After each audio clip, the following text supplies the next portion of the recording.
given the principle, the Article 19 principle, it seems that you should be very, very careful about making exceptions to this and creating limitations to the concept of free speech. The bar should be very high for these kinds of limitations if you're going to go after them.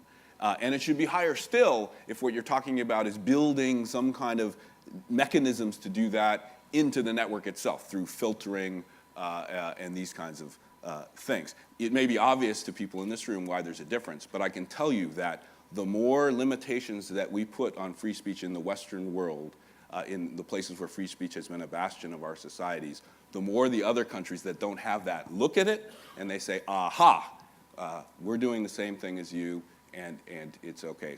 Well, I just wanted to pick up very quickly on David's last point, which I think is absolutely vital, which is when we proselytize around the world, I mean Western countries proselytize around the world, before you start proselytizing and telling other countries how to behave, make sure you have your own backyard in order. And the American hysterical response, whatever the rights and the wrongs of the case, to the first WikiLeaks, the papers in December, was manna from heaven for the Russian and Chinese leaderships, and they seized on it. You might think, why is Mumsnet here? Well, we're a community of parents. We're 1.5 million of us, and we thrive on the idea of having a platform and a place to exchange information and ideas freely. We are passionately in favour of free speech. We don't moderate heavily, and it's part of our watchword.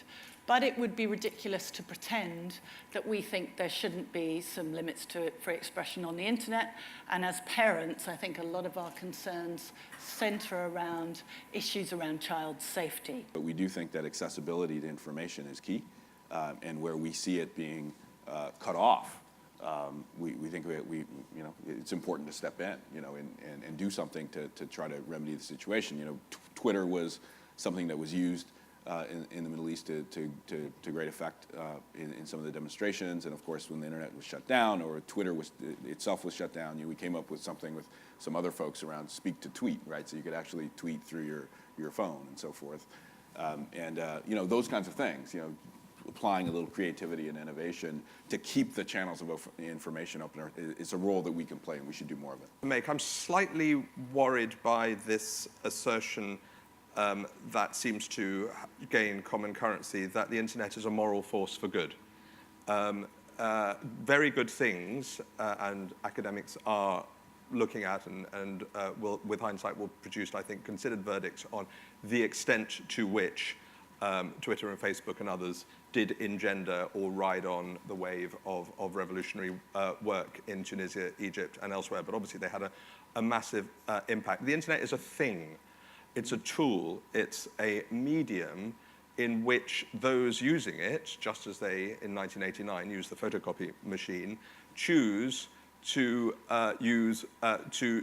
use for moral good or for moral ill. And so you think about it in the digital age, the trade and the free flow of information, the trade in information is every bit as important to the international economy and to national economies as the trade in commodities or manufactured goods. But yet if you look at the way governments are able to regulate it, it seems to run afoul of traditional free trade principles, right? You can, forcing, companies to have local offices. There's a lot of things that seem to violate free trade. And so if you could get free expression into the free trade discussion, right, you have a concrete vehicle, at least for in multilateral debates or in bilateral debates where countries that believe in free expression can go to countries that don't have such a commitment and say, hey, if you want to trade with us, this has to be on the agenda and we have to have some kind of discussion about it.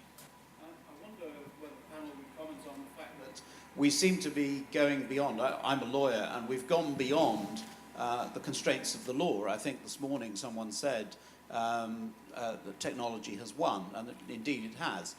We've got Iran, where our security services and those of other friendly nations have been handing out untraceable mobile phones to activists. We've got Egypt, where the internet has effectively been turned off and mobile phones turned off. We've got the censoring of WikiLeaks through effectively economic censorship by turning off their money supply through Visa, MasterCard, and PayPal.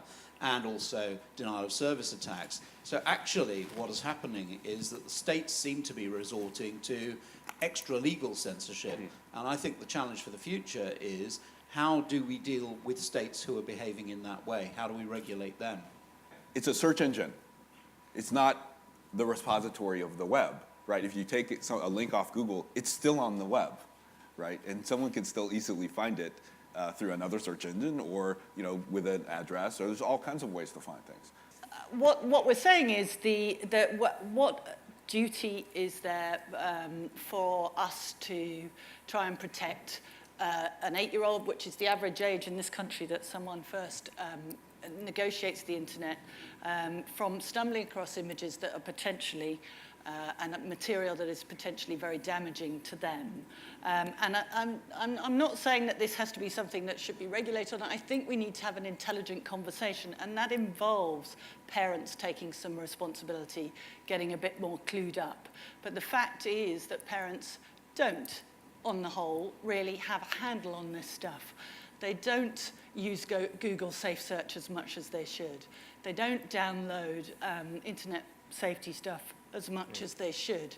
They are confused, bemused, bewildered, and very often their 8-year-old knows more about this than they do. We are trying to do things to help parents be empowered here. We've had Safe Search from the beginning, and we could access to filters, education. We do a lot of things on YouTube about safe use of the internet, and videos and so forth. And there's no question that I'm sure we could do more. And I don't think there's nothing that violates free expression to put tools in the hands of parents in order to police what's going on in their households. And we could do more to do that, no question. How can we prevent the risk of passing from a censorship of silence to a censorship of noise? How can we help people to be skilled when accessing and providing information online? Thank you. David. Wow. Well, that's a tough one. You heard Eric talking a little bit earlier about us being able to deliver the information. What we're searching, we're all about ranking, right, and relevance. And it seems to me that the more information there is, the more challenging that gets. And so we're trying to do a better job of figuring out how can we get you the right answer. We're also trying to figure out ways to get to preserve high quality content on on the web, and create with YouTube. There's a great opportunity for people to start creating things that are really super high. You don't need a whole studio. You just need a flip cam and some talent, and you should be able to get that information out to people. And then we have to figure out ways for people to find it. And I think there's a lot of search isn't. There's still a long way to go in search and discovery, and using the social signals to say that because we're going to use your friends say it's good, or the people you know and trust say it's good. So we incorporate those signals. And so all of that, I think, will help us, cut through this, cacophony and all of this noise. But we have a ways to go, and it's a challenge. But we have a lot of people working on that, and there are a lot of people across the industry working on that. So I think it will get better. Justine. I'd just like to bring up at this point a very well-respected blog that was entitled the other day, "Why Mumsnet is Better Than Google." And the thesis went something like, what you need to help you cut through all the noise is a group of like-minded people who you trust to help you along and navigate you along the way, and that's why Mumsnet is better than Google. So I'll just say that again, why Mumsnet is better than Google. Okay, well, I Nothing like a plug. think actually what you've done is introduce a whole other session. So on that note, I think I'll wind it up. Justine and David and John, thank you all very much indeed.